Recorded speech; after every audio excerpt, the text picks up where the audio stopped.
Ya teóricamente ya se va a empezar a grabar. Y ahora sí les voy a compartir la pantalla. ¿Ya les aparece mi pantalla compartida? Sí, ya. Ya, Ahora, Mira, Anita, ok, nada más déjenme la pongo en grande. Ok, ya empezó. muy bien. A ver, vamos a elegir a alguien de los MIPS. Mm, Ay, es que no me aparecen sus nombres. ¿Algún MIP voluntario? yo, doctora. Ujú. ¿Cómo te llamas? ¿Quién? Yo, Laura, pero creo que alguien más habló también. Ah, es tú, Laura. ¿Puedes leer este caso clínico, por favor? Ay, espérame, se fue la Sí, que... Ujú. Te escuchamos. mujer de 25 años, Ujú, obesa, acude por valoración médica para ingreso a centro de trabajo. Subjetivo, asintomática. ujú. Exploración física, índice de masa corporal 34, acantosis nigricans, exámenes de laboratorio con ayuno de 12 horas, leucocitos de 5000, hemoglobina de 13.4, plaquetas de 200.000, glucosa de 123, urea de 20, creatinina de 0.8, colesterol 180, triglicéridos 230. Diagnóstico, justifique. Ujú. ¿Cuáles son tus diagnósticos? Pues bueno, con el índice de masa corporal, la paciente tendría obesidad grado 1, Ajá, grado 1.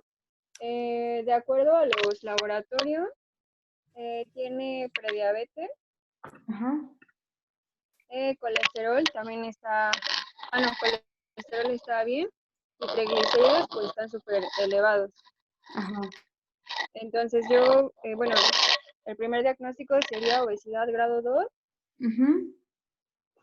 Nada más con esos laboratorios, pues tiene este, prediabetes Ok, y pues también tiene trigliceridemia. Bueno, es que no me atrevería como todavía a decir que tiene un síndrome metabólico como tal. ok. Ya. Y ya, de acuerdo. ¿Alguien está en desacuerdo con lo que dijo Laura? ¿No? ¿Nadie? ¿Todos están de acuerdo? Bueno, Doctora, perdón, ¿puede agregar a Jesús, por favor? Ya le agregó, dice que ya, gracias. ya agregué a todos, no tengo ninguna solicitud pendiente. Ok, Sí, bueno, vamos a empezar a analizar esto. Tú comentaste que la paciente tiene prediabetes y aquí yo tengo una pregunta para los residentes. ¿La prediabetes existe o no existe? Sí, ¿Quién eres, Kevin? sí, Kevin. doctora. Kevin, ¿por qué dices que sí existe? Pues, Porque pues está en la clasificación de la ADA y pues como tal, pues considero que es un estado en el que pues, no cumple diagnósticos para diabetes, pero ya hay un evidente cambio o alteración en el metabolismo de los hidratos del carbono, grasas y proteínas. Entonces, Ok. pues sí, pues yo De digo que sí acuerdo. existe. Ustedes saben que la prediabetes ha existido, o sea, la ADA aparece y desaparece la prediabetes, así como que este año está en la guía y el próximo la puede desaparecer. Sí, históricamente la prediabetes ha sido controvertida porque las preenfermedades son controvertidas, ¿no? ¿Los prediabéticos se sienten enfermos? no, No, están son Ay, perdón. sintomáticos, ¿no? Ok, sí son asintomáticos, pero cuando nosotros les decimos a un paciente, ¿usted es prediabético? La persona No, no, no no, se siente enferma, no. ¿no? Ese es el problema, que los prediabéticos dicen, ah, pero no soy diabético, ¿no? Entonces creen que que no les va a pasar nada porque no son diabéticos. Entonces eso es importante saberlo. Y efectivamente, en la guía de la ADA 2020 sí existe la prediabetes, está como tal en la guía, yo creo que ya todos la revisaron. Todo lo que vamos a estar viendo viene en el Diabetes Care de este año, del 2020. Entonces, creo que los MIPS no se las he pasado, se las voy a subir al Classroom para que la puedan tener. Los recientes ya se la subí completa para que la revisen. Y como dijo Kevin, bien lo dijo, la definición de prediabetes es ese término que se utiliza para esos pacientes que no cumplen los criterios de diabetes, pero tampoco cumplen criterios de normalidad. Y aquí es donde la marrana va a torcer el rabo. ¿Por qué?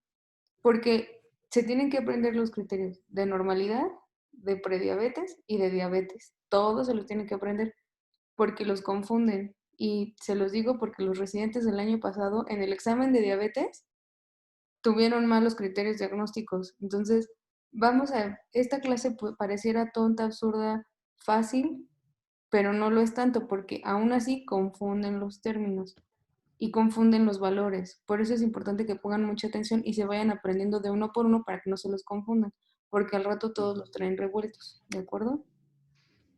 Y bueno, pues esto va muy de la mano de lo que vimos en la clase de obesidad y sobrepeso, ¿no? Hay tres, todos los factores de riesgo y tú así, el paciente que se siente sano prediabético porque no es diabético todavía, ahí agarrando así todo, ¿no? Para que no se caigan las fichas. Pero pues ahorita vamos a ver qué es lo que realmente pasa. Estas abreviaturas es muy importante que se las sepan porque en toda la guía las van a ver y luego no saben qué significan o qué es lo que, cómo las traducimos a nuestra lengua. A ver, vamos a ver. A ver, Leo, ¿qué significa OGTT? Es la curva de tolerancia oral a la glucosa. Se realiza con 75 gramos de glucosa. Exactamente. Anhídrido.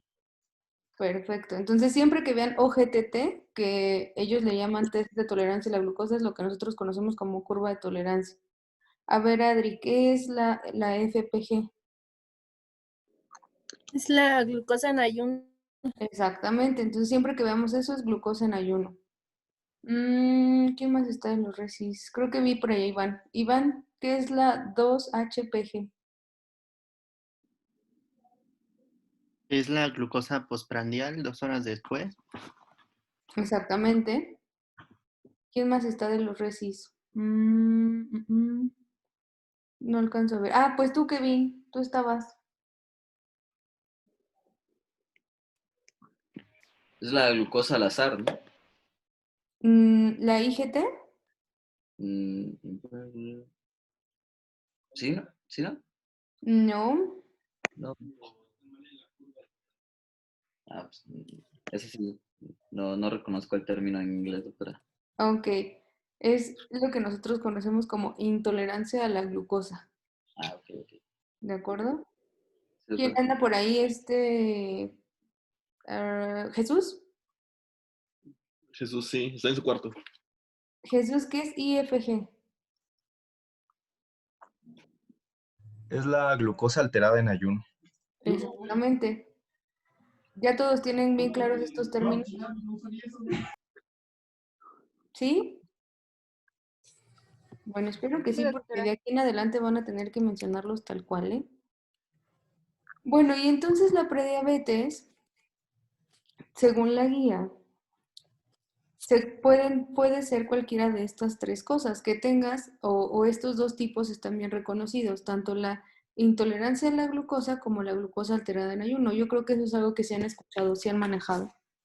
Pero también en los criterios se toma en cuenta la hemoglobina glucosilada en este rango, ¿no? De 5.7 a 6.4. Entonces, nada más aquí le pongo la aclaración que para la ADA, la glucosa alterada en ayuno es a partir de 100, pero para la OMS el corte es 110, a partir de 110 ya está alterada, ¿de acuerdo? Sí. Entonces, el problema de la prediabetes es que la diabetes viene, ¿no? Muchos de los pacientes prediabéticos se convierten en diabéticos en los siguientes meses o años y ese es el gran problema. Ahorita vamos a ver qué porcentaje. Criterios diagnósticos. Ojo, aquí son 3 criterios. ¿Cuántos criterios diagnósticos son para diabetes? 4. 4, exactamente. Aquí son 3, entonces este está más fácil, solo te tienen que aprender estos 3. A ver, Selene, ¿nos puedes leer el primer criterio? Sería glucosa en ayunos de 100 miligramos de cilitro o 125 miligramos de cilitro. Glucosa a 2 horas postprandial en curva de tolerancia a la glucosa de 75 gramos, Ujú, de 140 miligramos de cilitro, ujú. o una hemoglobina glicosilada de 5.7 a 6.4. Exactamente. Entonces, esos son los criterios para prediabetes. Ahora yo le pregunto a ver, vamos a ver quién está. A Bren residente. ¿Cuáles serían los criterios de normalidad entonces, Bren? De glucosa en ayuno, de 70 a 100 miligramos, bueno, 70 a 99 miligramos de cilitro. Exactamente, o sea, abajo del 100, ¿no? Ajá. Cuando ya Eh, bajaste al 100, ya estás ya no estás tan normal, ¿no? sí, Ujú. ¿Y cuánto sería lo normal que tengas en una curva de tolerancia a la glucosa después de 2 horas? menor de 140. Exactamente. ¿Y de glucosilada? Menos de 5.7. Bueno, ya Exactamente. lo dijo Dani. Exacto. Entonces, eso es importante que tengan bien claro en su mente porque luego se les olvida cuánto es lo normal, ¿sale? Se ve muy fácil ahorita, pero al rato que veamos los de diabetes y después, o sea, normales, prediabetes, diabetes y metas de tratamiento es cuando empieza la confusión. Ahora, yo les pregunto, ¿es lo mismo tener, por ejemplo, en un prediabético 100 de glucosa en ayuno que tener 125? No, ¿Por qué no? Porque refleja mayor resistencia a la insulina. Ok, pero por ejemplo, si yo te tomo, Bren, una glucometría, no, capilar, ajá, te tomo una muestra de sangre y decimos, vamos a hacer los laboratorios todos, ¿no? Y te tomo una de 125, ¿te quedarías tranquila? No, Soy prediabética, ¿y ya? como no, Se no. tendría que hacer otra prueba, hay que ¿no? tomar otra o hacerte una curva, que es más Exactamente, eso es Curva. muy sensible y importante, específica. muy importante. Yo siempre les cuento en esta clase a los MIPS que es que ustedes no lo conocieron, pero los residentes del año pasado, si ahorita se agrega, ya llegó Kevin, déjenme lo admito.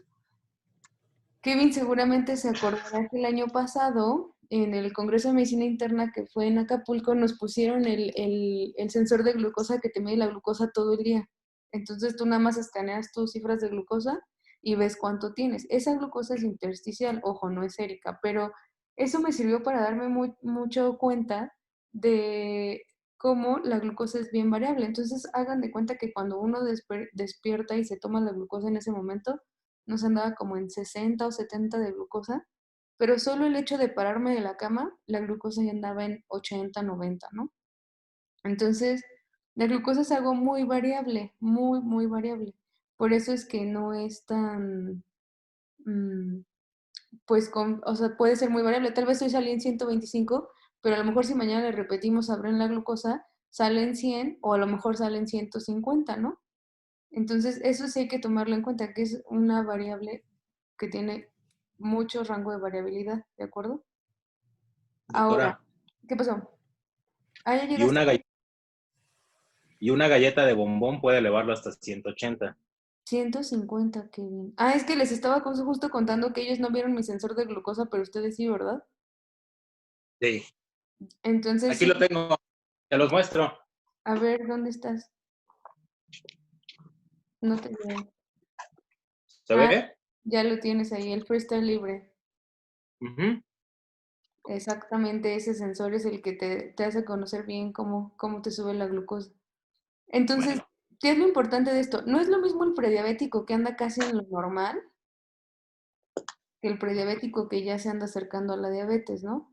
Y yo les digo, ¿qué tanta diferencia hay entre tener 125 y 126? O sea, el 125 tiene prediabetes y el 126 ya es diabetes, cuando la diferencia es 1, ¿no? Entonces, los números más que nada nos sirven como un marco de referencia, pero no me van a decir que el de 125 no está enfermo y el de 126 sí está enfermo, ¿o sí? No. pues los dos están enfermos realmente, ¿no? Entonces, tómenlo como una etapa de transición. Y lo Doctora, mismo aplica para la curva. ¿Qué pasó? tengo una duda. Ve que, por ejemplo, en el diagnóstico de diabetes hay un apartado, un asterisco que menciona la ADA, que dice siempre y cuando el paciente sea sintomático, la prueba no se tiene que repetir, pero por ejemplo, si es asintomático, se tiene que repetir la prueba de cualquiera de los criterios. La pregunta aquí es, si los pacientes prediabéticos son asintomáticos, entonces se tendría que repetir también cualquiera de estas pruebas para establecer el diagnóstico de prediabetes.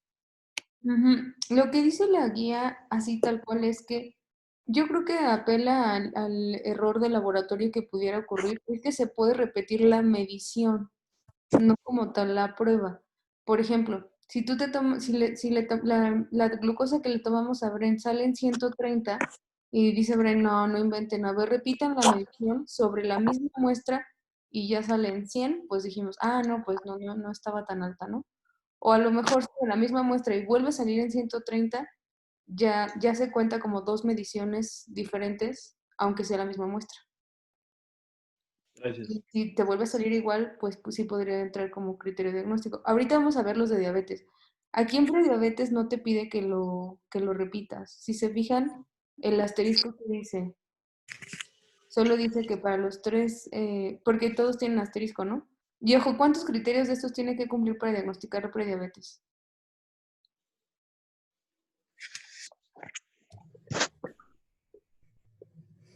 ¿Se acuerdan que el síndrome metabólico dijimos? Tantos criterios de diagnóstico. Aquí, ¿cuántos necesitas tener? Que se encuentre uno, ¿no? Exactamente. Porque dice, es alguno de los tres mínimo. O otro, exactamente. Ahora, ¿por qué casi no se utiliza aquí en México la hemoglobina glucosilada como criterio diagnóstico? Porque es muy cara. No está disponible en todos lados. Ok, otra Y razón. puede cambiar dependiendo de, no sé, si el paciente está en hemodiálisis, si es una embarazada. O sea, ok, hay cosas que pueden... Porque una hemoglobina glucosilada negativa o que sea menor de 5.7 no excluiría el diagnóstico. Ok, miren, tienen más que ver con la certificación. En esta tablita no lo pone la ADA, pero en la de diabetes sí. Específicamente, el laboratorio que mide la hemoglobina glucosilada necesita esa certificación, y si no tiene esa certificación, no es confiable y no se puede utilizar como criterio de diagnóstico. Aquí en México no todos los laboratorios tienen esa certificación. Entonces, si no la tienen, no la pueden utilizar como criterio de diagnóstico. Sí monitoreo, sí seguimiento. Según yo, el IMSS no está certificado, ¿eh? Pero ahorita lo vamos a ver en los criterios de diabetes. Entonces, es o uno o el otro, ¿no? Cualquiera de los tres. Apréndanse la hemoglobina glucosilada, aunque no la vayamos a utilizar como tal. Se tienen que saber los valores. Ay, esperen. Y bueno, aquí está el semaforito que dijimos, lo normal es menos de 99, prediabetes es 100 a 125 y del 126 para arriba, pues ya, ¿no? En ayuno, pero ojo que son 3 los criterios que se utilizan. ¿Y cuál es el punto de la prediabetes? Bueno, tal cual la guía de la ADA dice que la prediabetes no es una entidad clínica por sí misma, es una condición de riesgo incrementado para presentar diabetes u otras enfermedades cardiovasculares. Lo que decíamos del sobrepeso, ¿no? El sobrepeso es como la prediabetes en la obesidad, ¿no? Eres sobrepeso y luego eres obeso. Aquí eres prediabético y luego eres diabético. Entonces, si tienes el riesgo cardiovascular aumentado por ser prediabético, pues no estás tan sano realmente, ¿no? Obviamente se asocia con obesidad abdominal o visceral, triglicéridos elevados, HDL baja, hipertensión, todos esos, ¿a qué le suena? Todos esos con la glucosa alterada en ayuno o con... síndrome metabólico. Exactamente, ¿no? Va muy de la mano lo que vimos la clase pasada. Entonces, si a un prediabético le preguntamos si está en riesgo, ¿cuál es la respuesta correcta? Sí. Que sí está en riesgo, ¿no? Esta tabla es muy importante. Esta tabla me interesa mucho que la conozcan bien y la entiendan bien todos, porque esta tabla aplica tanto para prediabetes como para diabetes. Y son los criterios para diagnosticar, para a quién le vas a ir a buscar diabetes o prediabetes en las personas asintomáticas. Hace rato creo que lo dijo Leo, ¿no? La mayoría están asintomáticos. Entonces, si están asintomáticos, ¿cómo nos vamos a dar cuenta de que tienen prediabetes? Pues no van a ir al hospital a decirnos que tienen prediabetes, tómame la prueba, ¿verdad? ¿A quiénes les vamos a ir a tomar y a buscar intencionadamente prediabetes o diabetes? Ojo, que aquí es para los dos. Entonces vamos a elegir a... ¿Quién es iPad ALMR? Soy yo, ¿Quién? Ana Livia. Ah, Livia, perdón. Livia. ¿Puedes leer el punto 1, nada más el primer renglón?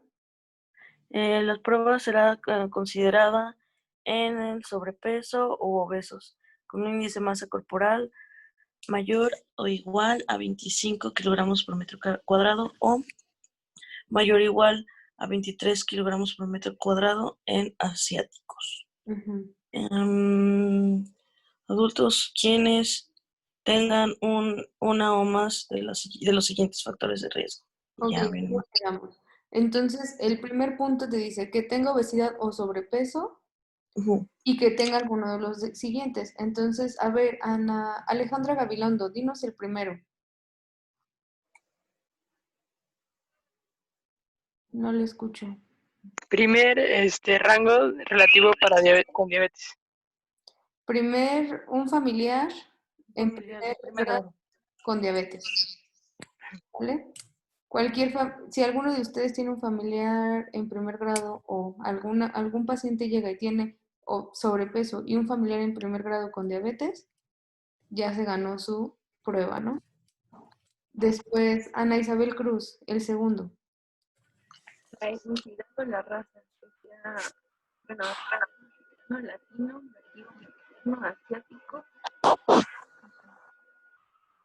Ok, casi no te escuché muy bien, pero sí A ver, la raza o la etnicidad, la etnia. Ajá. Ok. Que sea americano, africano, latino, sudamericano o asiático.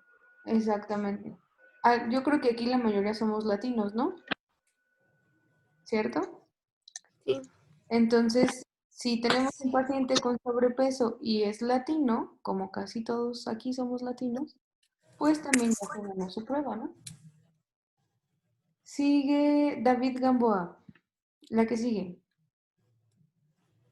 Historia de enfermedad cardiovascular. Ok, ¿cuáles son las enfermedades cardiovasculares? Pues podría ser infarto agudo o un evento vascular cerebral o incluso hipertensión arterial podría clasificar, ¿no? Ok, de acuerdo. También las enfermedades arteriales periféricas pudieran considerarse dentro de este rasgo de enfermedad cardiovascular, ¿de acuerdo? Luego sigue Fer Brito. Hipertensión igual o mayor a 140-90 milímetros de mercurio o que esté con terapia, bueno, terapia farmacológica para la hipertensión. Exactamente. Luego sigue, ¿quién es JJAR? Yo. Jesús. Ah, Jesús, pues ya te tocó, pensé que era el que sigue. ¿Jesús? No me pela. No me hace caso. Ok, creo que Jesús no quiere hablar. A ver, Luis Arturo Doroteo. Sí. Hipertensión mayor o igual a 140. La que sigue. La siguiente. Ujú. Ok. Nivel de colesterol HDL menor a 35 miligramos sobre decilitro. Ujú. O niveles de triglicéridos mayor a 250 miligramos sobre decilitro. Y bueno, ahí está la conversión en milimoles. Ujú. Ok. Entonces, de acuerdo. Después sigue Maribel.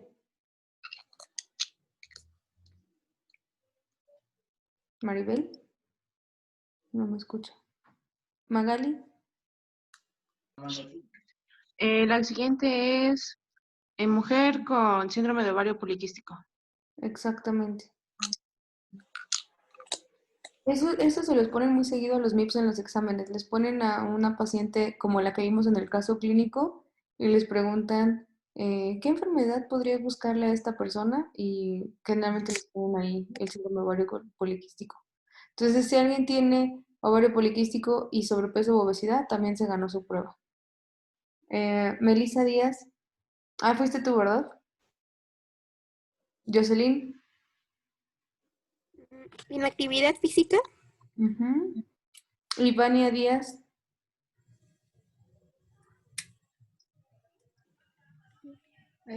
Otras condiciones asociadas con resistencia a la insulina como obesidad severa, acantosis nigricans.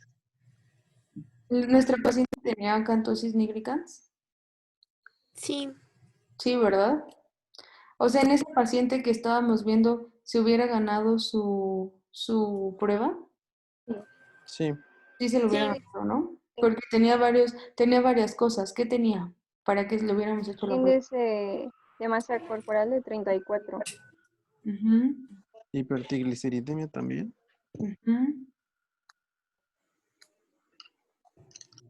Ok. Y Y también acantosis. acantosis, ¿no? Sí, acantosis. Bueno, muy bien. Ahora, Adri, el punto número 2.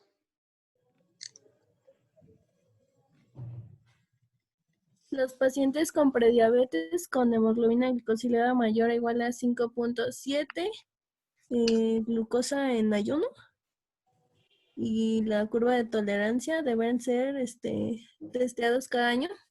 Sí, ese IGT e IFG es que tengan intolerancia a la glucosa o glucosa alterada en ayuno.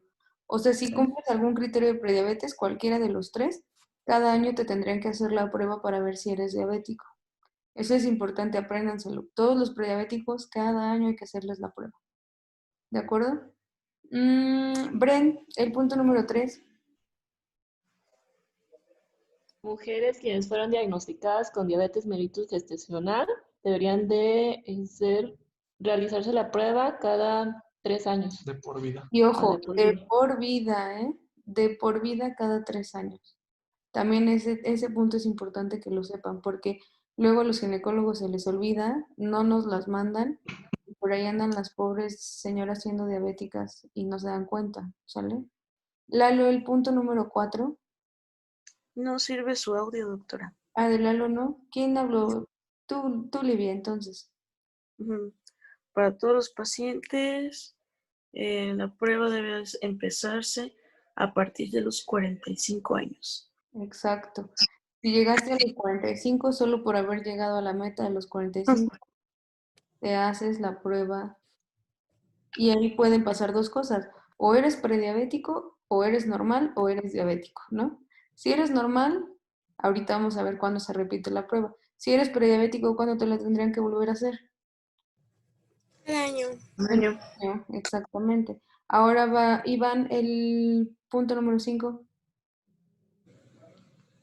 Si los resultados son normales, las pruebas deben repetirse en un mínimo de 3 años, en intervalos de 3 años, y se debe de considerar la frecuencia de la prueba dependiendo del estado de riesgo de cada paciente o de los resultados iniciales.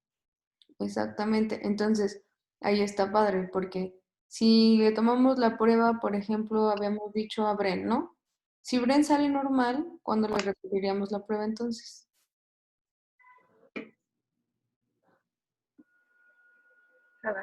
Sí, cada mínimo 3 años. 3 años. Ajá, cada mínimo 3 años. Ajá, 3 años. Solo si fuera prediabética sería cada año. Pero ahí te pone un punto importante. Si cambia su estatus de riesgo, entonces supongamos que un paciente, perdón, cambié la diapositiva. Supongamos que un paciente salió normal, pero de pronto un día empieza con hipertensión antes de los 3 años. ¿Qué se ganaría? Su prueba, ¿no? Oigan, quedan 4 minutos para que esta cosa se acabe. No sé, ¿cómo renuevo la sesión? ¿Alguien sabe? A veces se renueva solita, doctora, no tiene que hacer nada. Ya, es que esta cosa dice que quedan 4 minutos, pero si se desconecta o algo, pues ya vemos. Ya son 9:36, es que solo nos dejó 40 minutos. Bueno, entonces esta tabla, si se fijan, es tonta y lo que quieran, pero es importante y vienen puntos muy importantes, como por ejemplo saber cada cuánto le tienes que repetir la prueba a los pacientes con prediabetes, cada cuánto si eres normal, a quién le vas a hacer prueba de por vida, que en este caso son las diabéticas gestacionales, y a partir de qué edad, ya solo por tener esa edad, ya te ganaste tu prueba de diabetes. Ojo, Arriba de los 45 años, 45. ¿sale? Porque luego vamos a ver que en las calculadoras de riesgo cardiovascular usan otra edad, pero para prueba de diabetes son 45 años, no se vayan a confundir. Doctora, una pregunta. Entonces, los pacientes con sobrepeso u obesidad y que además tengan otro de los factores de riesgo son Uno. cada 3 años. Ajá, uno de los otros. Depende. O sea, si tú tienes... Bueno, si salen asintomáticos, pues, Ajá, estás y asintomático. resultado normal. Ajá, y resultado normal en 3 años si no cambia tu condición de riesgo. Ujú. Porque, por ejemplo, si ese paciente de pronto, una paciente le diagnostican ovario poliquístico, se ganaría otra vez su prueba.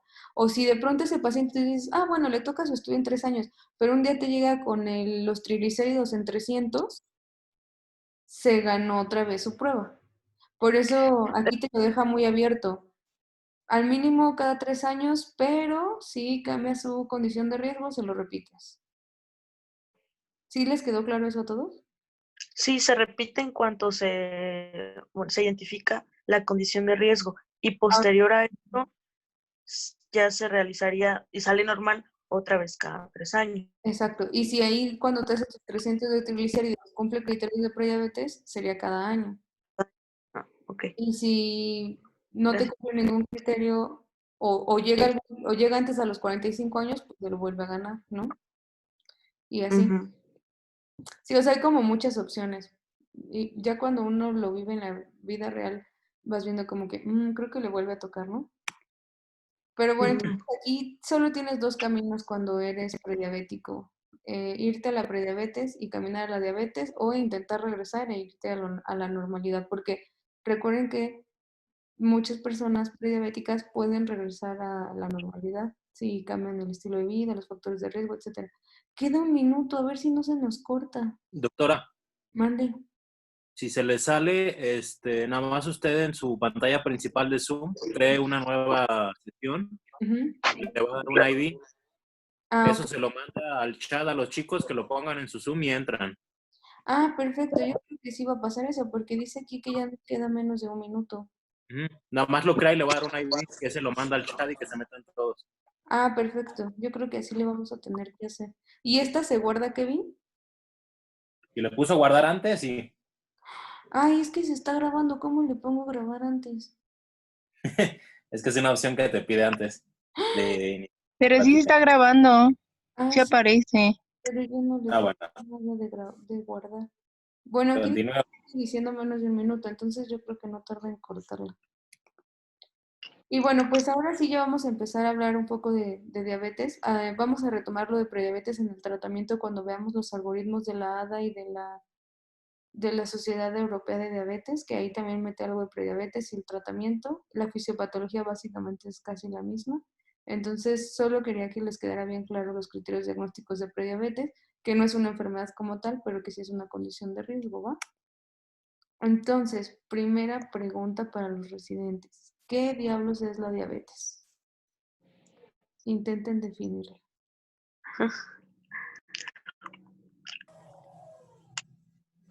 No cada tipo. Es una enfermedad sistémica.